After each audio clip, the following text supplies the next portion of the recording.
السلام عليكم ورحمة الله تعالى وبركاته. قبل البداية كالعادة إخواني ومتابعي القناة الأوفياء والجدد، من فضلكم لو تكرمتم علينا باللايك والاشتراك ليصلكم كل جديد. إلى التفاصيل. كشفت مصادر موثوقة لموقع وين وين أن الجزائر تتجه إلى سحب ملفي ترشحها لاحتضان بطولة كأس إفريقيا نسختي 2025 و 2027. كما أكد ذات المصدر أن الاتحاد الجزائري لكرة القدم فاف سيعلن سحب الملف خلال الساعات القليلة المقبلة، أي قبل أيام قليلة، على موعد الإعلان الرسمي من طرف الاتحاد الإفريقي لكرة القدم عن هوية المنظمين للنسختين المقبلتين. وحسب موقع وين وين، فإن السبب الرئيسي الذي يدفع الاتحاد الجزائري لكرة القدم لسحب ملفي ترشحه هو انتخاب مكتب تنفيذي جديد للاتحاد بقيادة الرئيس الجديد وليد صادي، الذي يرغب في التفرغ لملفات أهم من تنظيم كان، فضلا على أن فترة رئاسة صادي الحالية ستنتهي بنهاية العام 2024، أي قبل وقت قليل فقط من انطلاق نهائيات كان 2025.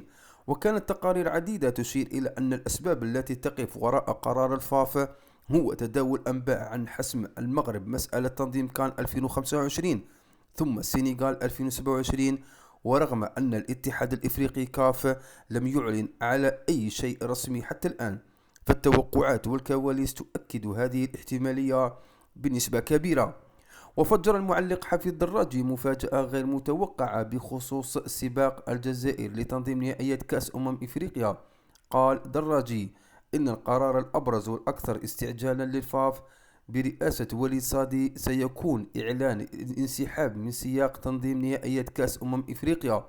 ودعا دراجي في مقاله إلى تركيز الاهتمام على إعادة ترتيب البيت من خلال تكييف القوانين مع لوائح الفيفا، وإعادة الاهتمام بالمنتخبات الشبانية ودور المحترفين والهواة وتكوين المدربين والمؤطرين والحكام.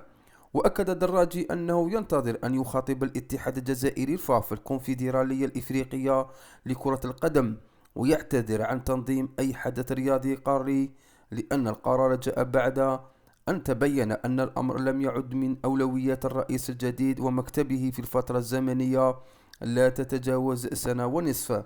وشدد الدراجي على أن الجزائر نجحت في تنظيم ألعاب البحر الأبيض المتوسط والألعاب العربية وبطولتي كأس إفريقيا للمحليين أقل من 17 سنة، والتي كلفت الجزائر المال الكثير والوقت الطويل والجهد الكبير.